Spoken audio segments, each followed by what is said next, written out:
Le démarrage des activités de la juridiction financière 2024-2025 a fait la une le 17 octobre au tribunal de Libreville, présidé par Alain Christian Inyangui, premier président de la Cour des comptes, en présence du représentant du ministre de la Justice, invités de marque, magistrats et familles venus du Grand Libreville et l'intérieur du pays. Président de la transition, président de la République, chef de l'État, président du Conseil supérieur de la magistrature,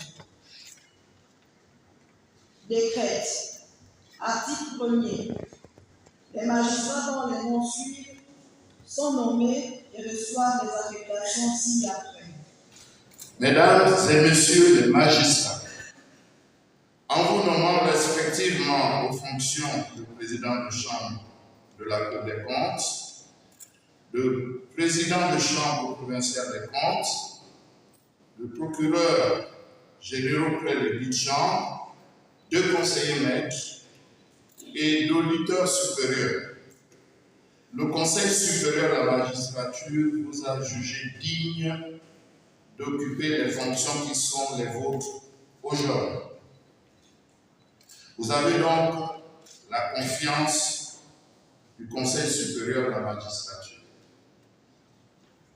Pour autant, la confiance se mérite.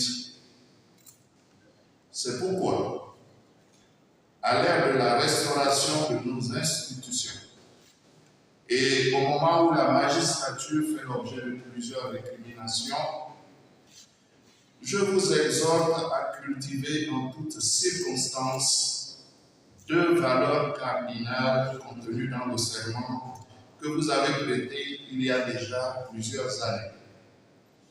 Il s'agit de la dignité et de la loyauté.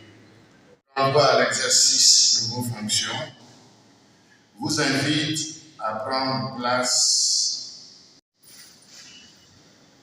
Après avoir exhorté la dignité et la loyauté pour contribuer au rayonnement et au respect de l'ordre financier des magistrats nouvellement promus, devant cette audience solennelle, le procureur général Isabelle Rolango Rachiwa a invité le respect des valeurs cardinales, à savoir l'indépendance, l'éthique et la déontologie. Comme il est de tradition en pareilles circonstances. Mes propos s'inspirent du discours du président de la transition, président de la République, chef de l'État, président du Conseil supérieur de la magistrature, qui, lors du dernier Conseil supérieur de la magistrature, affirmait, je cite, « La restauration des institutions ne saurait être réelle sans une magistrature digne, compétente et intègre ». Fin de citation. En effet, dans un contexte marqué par des récriminations de toutes sortes, de la part des citoyens et des opérateurs économiques, il est impérieux de rappeler à l'ensemble de la corporation et aux collègues connus qui sont installés ce jour de l'importance mieux du caractère impératif du respect des valeurs cardinales que sont l'indépendance, l'éthique et le professionnalisme. Monsieur le Premier Président, honorables et distingués invités, le ministère public par ma voix saisit cette occasion pour remettre au cœur des préoccupations ces valeurs qui constituent le socle du statut des magistrats. S'agissant de l'indépendance, le recueil des obligations déontologiques des magistrats est très édifiant à ce sujet. Pour le reprendre expressis verbis, l'indépendance de l'autorité judiciaire est un principe fondamental de valeur constitutionnelle.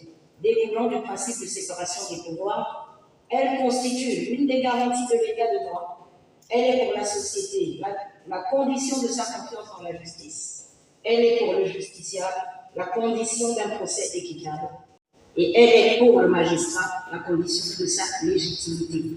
Présente audience d'installation, je tiens à vous réitérer les sincères remerciements de la Cour et du ministère public. Sur ce, l'audience de la Cour des comptes est levée. Nous déduisons que les articles 91 de la loi numéro 40/2023 d'octobre 2023 portant statut des magistrats et de l'article 62 de la loi organique numéro 003 d'avril 2022 sur la compétence et le fonctionnement de l'ordre financier ont permis ces installations. Au finish, c'est dans une ambiance fraternelle, cordiale, que cet événement fait tomber son rideau.